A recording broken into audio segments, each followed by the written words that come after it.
Hello students, welcome to part-time class. Today நம்ம பார்க்க போற டாபிக் பாத்தீங்கன்னா அளபெடை. Today நம்ம பார்க்க போற தலைப்பு அளபெடை.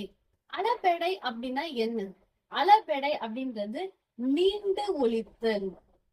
நீண்டு ஒலித்தல் அப்படின்னா என்னது? இப்ப நம்ம யாரையாச்சும் கூப்பிடுறோம் அப்படின்னு வச்சுக்கோங்க. இப்ப அம்மா அப்படின்னு கூப்பிடுறோம். ஒரு பொறுமையா கூப்பிடுவோம், நீங்க அம்மா அப்படின்னு கூப்பிடுவீங்க. இதுவே ரொம்ப கத்தி எங்கேயோ இருக்காங்க அப்படின்னு கூப்பிடுவோம். அந்த எமோஷனோட என்ன சொல்லுவீங்க? அம்மா அப்படின்னு அந்த அம்மாவை இழுத்து கத்தி சொல்லுவோம் இல்லையா? அந்த ஓசை, அந்த உச்சரிக்கும் போது அந்த ஓசை, அந்த கால அளவு நம்ம கத்துறோம் இல்லையா? அம்மா, அப்பா, வா அப்படின்னு அந்த கத்துற அந்த நீண்டு ஒலிக்கக்கூடியது என்னது? அளபெடை. அந்த எழுத்துக்கள் அளபெடுத்து வர்றதுதான் அளபெடை. இப்போ அப்படி பார்த்தோம்னா அளபெடை அப்படின்றது ரெண்டு வகையா பிரிக்கிறாங்க. அளபெடை என்னது? ரெண்டு வகையா பிரிக்கிறாங்க. ஒண்ணு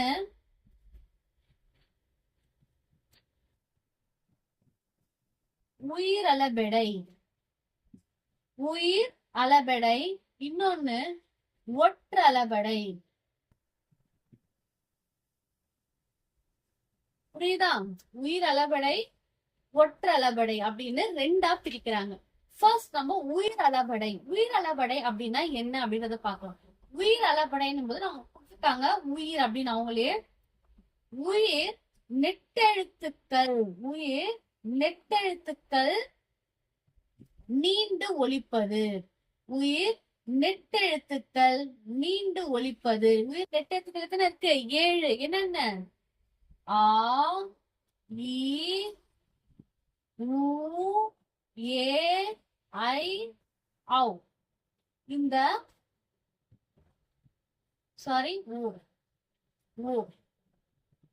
இந்த 7 எழுத்துக்களும் நீண்டு ஒலிப்பதுதான் உயிர் அளபடை.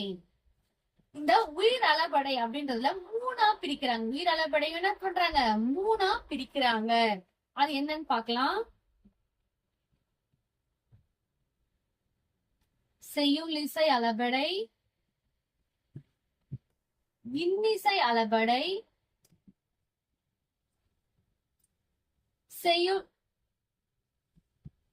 சொல்லிசை அளபெடை. பாருங்க, செய்யுளிசை அளபெடை, இன்னிசை அளபெடை, சொல்லிசை அளபெடை. இந்த செய்யுளிசை அளபெடைய இசை நிறை அப்படின்னு சொல்லுவாங்க. இசை நிறை அளபெடை. இசை நிறை அப்படின்னா அந்த இசை, அந்த சொல்ற உச்சரிப்பு நிறைவா இருக்கிறது தான் இசை நிறை, சொல்லிசை அளபெடை. அப்போ அது என்ன என்ன அப்படின்றத நான் சொல்றேன், நல்லா கவனமா கேளுங்க. இங்க பாருங்க, படா,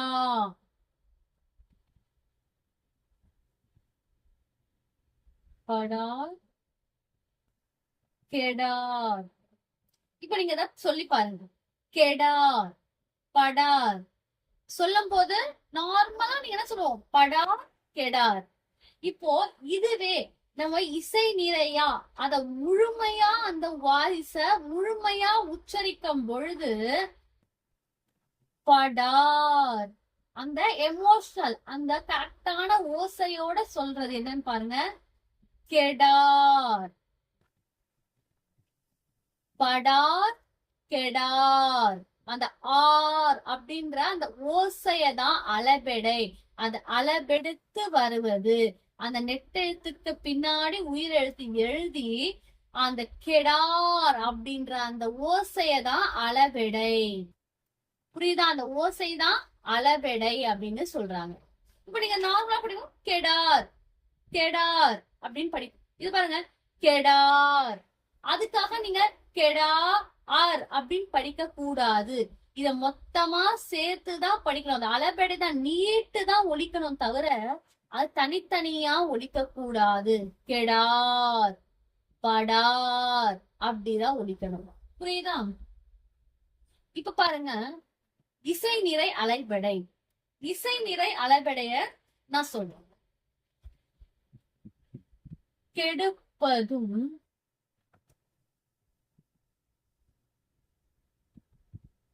கெடுப்பதும். இது அப்படியே படிச்சு பாருங்க.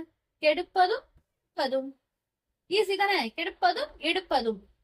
இத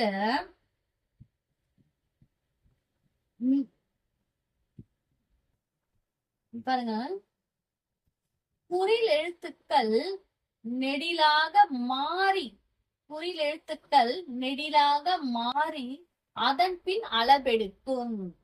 அது எப்படி அளபெடுக்குதுன்னு பாருங்க. கெடுப்பதும் இருக்கு இல்லையா, அத பாருங்க ஓசை நிறைவா என்ன பண்ணணும்னா கெடுப்பதும், கெடுப்பதும். இப்போ கெடுப்பதும் கெடுப்பதும், இதெல்லாம் அந்த சொல்லி பாருங்க, அந்த வாய்ஸ உச்சரிச்சு பாருங்க. கெடுப்பதும் கெடுப்பதும், எடுப்பதும், கெடுப்பதும் எடுப்பதும். புரியுதா? இந்த குறில் நெடிலாக மாறி, இந்த குறில் சின்ன தூன்றது குறில், இந்த தூ அப்படின்னு மாறும்போதுதான் அது அளவெடுக்குது. குறில் நெடிலாக மாறி அளவெடுத்து கூறுவது இன்னிசை அளபெடை. கெடுப்பதும் எடுப்பதும் அப்படின்னு மாறி சொல்றது.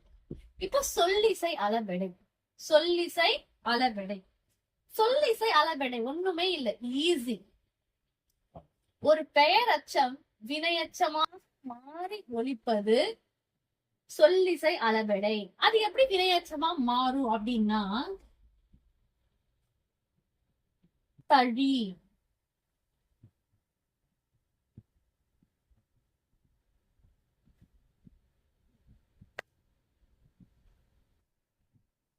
வரணசை. பாருங்க, தழி, வரணசை, இது பெயரச்சம். இது இது கூட ஈ சேரும் பொழுது, இது கூட ஈ சேரும் போது அது வினையச்சமாக மாறுச்சுன்னா அது சொல்லிசை அளபெடை. ஒண்ணுமே இல்ல, அது கூட ஈ வந்தாலே அது சொல்லிசை அளபெடை. புரியுதா? இப்ப நான் அழகா சொல்றேன், நல்லா கவனமா கேளுங்க. அளபெடை அப்படின்றதே நீண்டு ஒலிக்கிறது தான் அளபெடை. ஒரு ஒரு விஷயத்த சொல்லும் பொழுது, ஒரு வார்த்தையை சொல்லும் போது அது நீட்டி ஒலிக்கக்கூடிய அந்த இசைக்கு பேருதான் அளபெடை. அது ரெண்டு வகையா பிரிக்கிறாங்க, உயிரளபடை, ஒற்றளபடை. உயிர் அளபெடை அப்படின்றது உயிர் நெட்டெழுத்துக்கள் 7 ஒலிப்பது, உயிர் எழுத்துக்கள் 7 அளபெடுத்து வருவது உயிர் அளபெடை. அதுல பாருங்க, செய்யுளிசை அளபெடை, இன்னிசை அளபெடை, சொல்லிசை அளபெடை அப்படின்னு 3 வகையா இருக்கு. செய்யுளிசை அளபெடை அப்படின்றது நீங்க ஈஸியா புரிஞ்சுக்கணும் அப்படின்னா ஆ, அதை மட்டும் ஞாபகம் வச்சுக்கணும். ஆ வந்தாலே, நெட்டெழுத்துக்கு பக்கத்துல ஆன்ற வார்த்தை வந்தாலே அது செய்யுளிசை அளபெடை, அது செய்யுளிசை அளபெடை. அதுக்கு இன்னும் நான் நிறைய சொல்றேன்.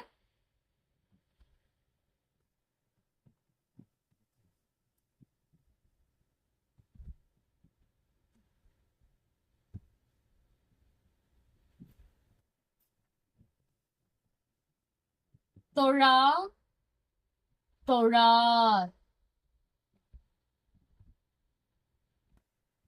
புரியுதா?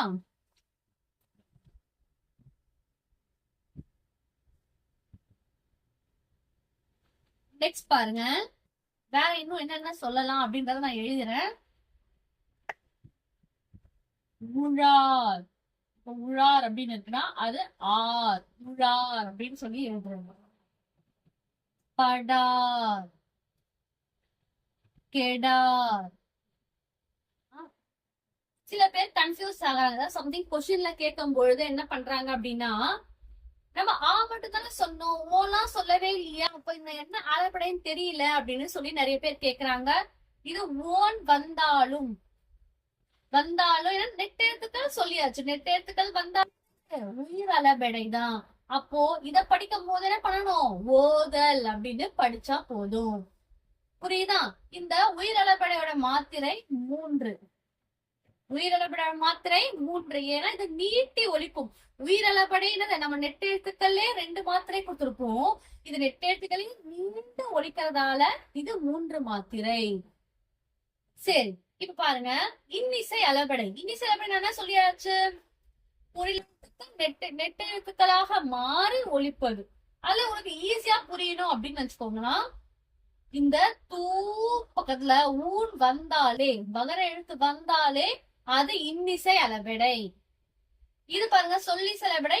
ஈன் வந்தாலே சொல்லிசை அளபெடை. அப்போ நீங்க ஞாபகம் வச்சுக்க வேண்டியது என்ன அப்படின்னா, ஆண் வந்தா செய்யுளிசை அளபெடை, ஊ அப்படின்னு வந்துச்சுன்னா இன்னிசை அளபெடை, ஈ வந்துச்சுன்னா சொல்லிசை அளபெடை. இது மட்டும் நீங்க நல்லா தெரிஞ்சுக்கிட்டா போதும். ஓகேவா? இப்போ ஒற்று அளபெடைக்கு போகலாமா?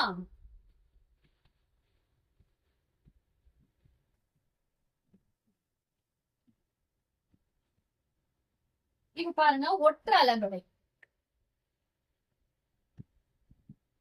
ஒற்று அளபெடை இல்ல, ஈஸி. ஒற்று அளபெடை எத்தனை எழுத்துனா 11 எழுத்துக்கள். ஒற்று அளபெடை 11 எழுத்துக்கள். அது என்ன அப்படின்றத ஃபர்ஸ்ட் சொல்றேன்.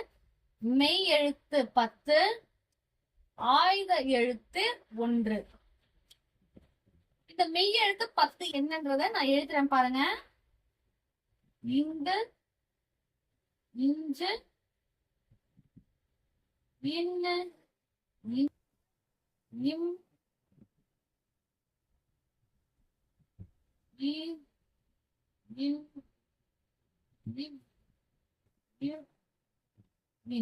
இந்த 10 எழுத்துக்கள் தான் என்னது? மெய் எழுத்துக்கள். இந்த 10 மெய் எழுத்துக்கள் தான் ஒற்று அளபெடை. அதோட எக்ஸாம்பிள் பாருங்க.